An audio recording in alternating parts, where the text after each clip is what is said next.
নমস্কার বন্ধুরা, আজকের ভিডিওটা এখান থেকেই শুরু করছি। অনেক দিন পরে আবার ভিডিও করতে আরম্ভ করেছি। বাড়িতে অনুষ্ঠান ছিল বলে ঠিকঠাক ভিডিও করতে পারিনি। আপনারা কেমন আছেন? আমি ভালোই আছি। দেখুন, আজকে আমি একটা জিনিস তৈরি করব। অনেকেই তো বাইরে থেকে তো ফুচকা খান। আজকে আমি ঘরে তৈরি করে ফুচকা তৈরি করব, কিন্তু আমি বাইরের জিনিস বেশি পছন্দ করি না বলে তাই ঘরে তৈরি করব। আমার ভিডিওটার সাথে থাকুন। আপনারা চাইলে ময়দা দিয়েও করতে পারেন। আমি আটা, সুজি, খাবার সোডা, নুন সব কিছুই নিয়ে নিয়েছি। সব এর মধ্যে এবার মাখবো।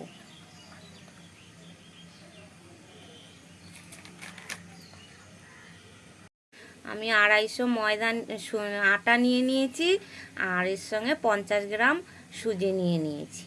আপনাদেরও পরিমাণ মতো যা লাগবে সেটা নেবেন।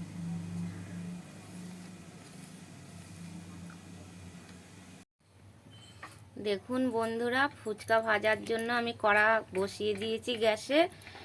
গরম হয়ে গেছে, এবার আমি তেল দিয়ে দিচ্ছি।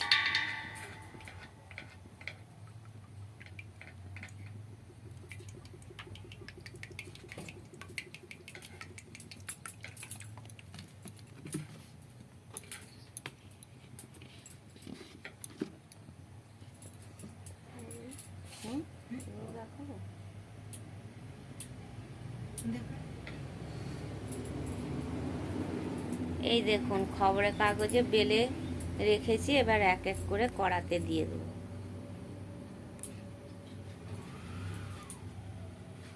দেখুন বন্ধুরা, তেল গরম হয়ে গেছে। আমি এবার টপ টপ করে ফুচকাগুলো সব দিয়ে দিচ্ছি। দেখুন কি সুন্দর সব ফুলছে। বাড়িতে তৈরি করার মজাটাই আলাদা। আমি তো বাইরের জিনিস পছন্দ করি না, যেটা ইচ্ছে হয় ঘরে টুকটাক করে খাই।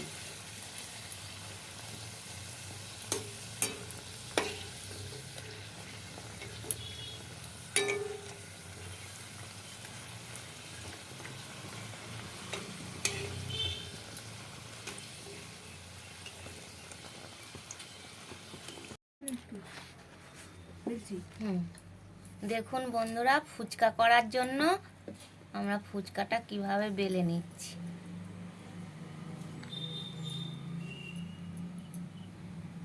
ঠিক মাপের মাপে সুন্দর করে বেলতে হবে।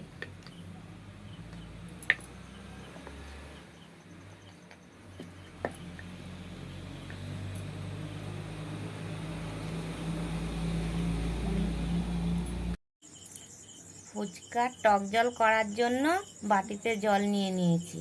এবার তেঁতুলটাকে গুলে নিয়েছি, এবার জলে মেশাবো। দেখুন,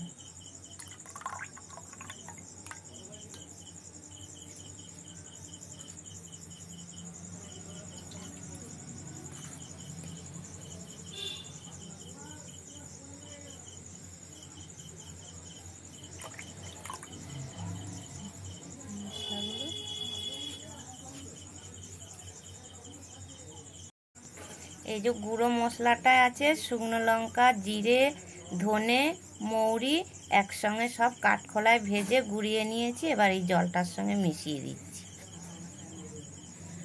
ভাজা মশলা না দিলে ভালো লাগবে না।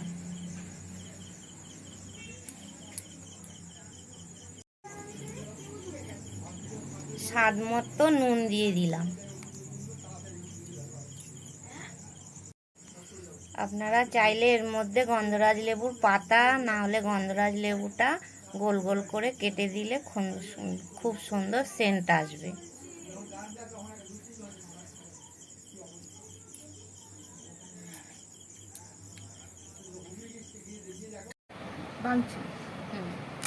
দেখুন বন্ধুরা, আমাদের ফুচকা সব রেডি।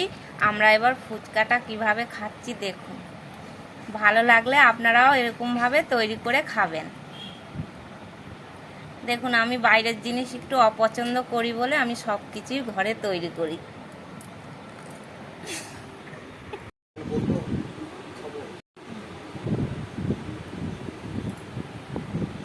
দেখুন বন্ধুরা, আমি খাবো না বেশি, আমাকে আমার বৌমা জোর করে খাইয়ে দিচ্ছে।